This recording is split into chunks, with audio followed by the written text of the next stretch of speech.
asked this during a recent call with a prospective client, and it struck me as a really valid point. In this great age of social media, what relevance does a website have nowadays? Could you or should you be favoring one over the other? It wasn't something I felt I had a complete answer to, and something I needed to investigate a little further.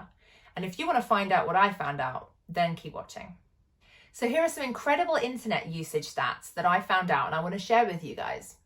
Firstly, of the approximate 7.6 billion people on the planet, 4.3 billion of them are internet users. That's more than half. And when you look a little closer at the UK, which has about 66 million people, 63 million of them are using the internet on a regular basis. That's 95% of the population, which I think answers the question, why do I use digital marketing for my business generally? But anyway.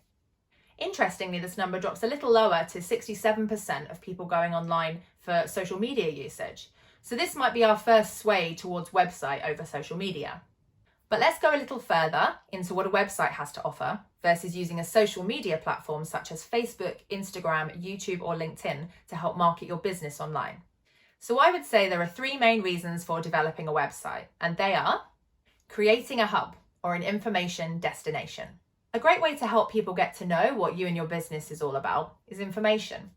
And where Instagram favors graphics and YouTube videos, a website can showcase everything, all in one place. So you can show images, write blogs, create videos, have a map showing where to find you. You can even sell directly from your own e-commerce page. Instead of creating content that is focused and limited within the restrictions of each social media platform, you're free to show everyone everything, exactly how and when you want to.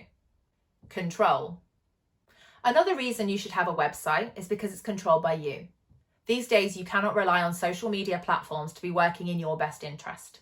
Of course, there are ways to improve this and get them to work better for you, but let's be more specific. Lots of small businesses found this out more recently with Facebook when it changed its algorithm, which meant that people who would ordinarily see their posts weren't seeing them anymore.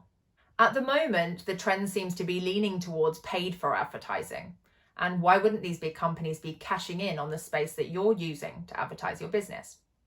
There's also no way to know whether other platforms might change in the future, or even if they'll close altogether. Google+, for example, run by Google itself, closed earlier in April this year. So your website is and will remain free to access for your customers, so long as you own it. And you can send them directly to your website by giving them your domain name, meaning that you control the traffic to your website and how people get to know about you, not the algorithms of social media. Getting found. Imagine someone is thinking of hiring someone for a particular service. Where do they go? Usually Google. In fact, according to Blue Corona, 97% of people go online when looking for local services. And where do they go next? Well, 67% of all clicks go to the first 5 search results on Google, according to Databox.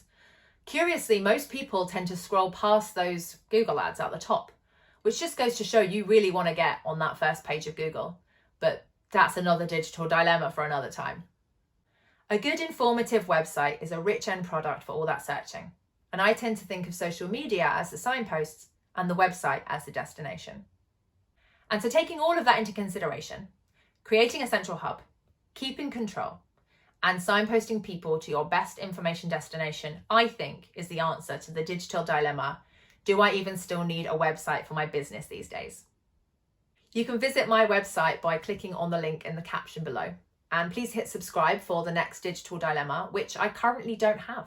So if you have a digital dilemma for me, then please put it in the comments below, and you never know, yours might be the next one. Thank you for watching.